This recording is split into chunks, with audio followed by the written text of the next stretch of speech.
Donc, calque de réglage de type courbe qui s'est mis au-dessus du calque de réglage niveau. S'il n'est pas au-dessus, vous le redéplacez au bon endroit, comme par exemple comme ça. Voilà. Et là-dedans, je vais juste faire le réglage type qu'on fait d'habitude. Comme ça, vous voyez du même coup une petite introduction au réglage des courbes. On y avait touché un tout petit peu, je pense, en mettant un point et en le bougeant, oui. Mais là, on va mettre 2 points. Clic, clic.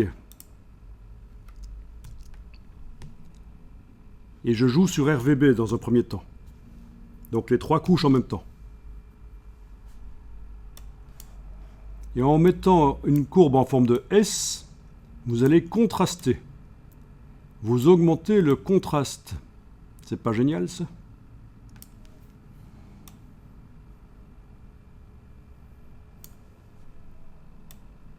Si vous faites une courbe en forme de S inversée, ça enlève du contraste. C'est logique. Vous dites que ce qui est gris foncé devient plus clair. Vous dites que ce qui est gris clair devient plus foncé. Vous diminuez les différences. Vous diminuez le contraste. Le contraste, c'est les différences. Alors qu'à l'inverse, si vous faites une courbe en forme de S, vous assombrissez ce qui est déjà sombre. Vous éclaircissez ce qui est déjà clair. Vous augmentez les différences. Vous augmentez le contraste. Mais alors, ce qui se passe, et là je fais une courbe en forme de S pour contraster. Voilà, si je vois l'avant-après, on va voir que ça contraste. Ce qui se passe, c'est qu'on peut perdre du détail dans les parties sombres et dans les parties claires. On peut avoir bouché les noirs et brûlé tout ce qui est blanc. Et donc, un réglage vraiment type qu'on fait souvent avec le réglage des courbes, c'est ceci. On va ajouter un point ici et un autre à l'autre extrémité là. Et on va régler avec ce point ici en bas l'intensité des noirs. Regardez le pneu. Donc le contraste général sur l'image ne change pas parce que les 2 points là du centre gardent la même position. Mais ici, si j'augmente la luminosité, le détail du pneu revient. Et de l'autre côté,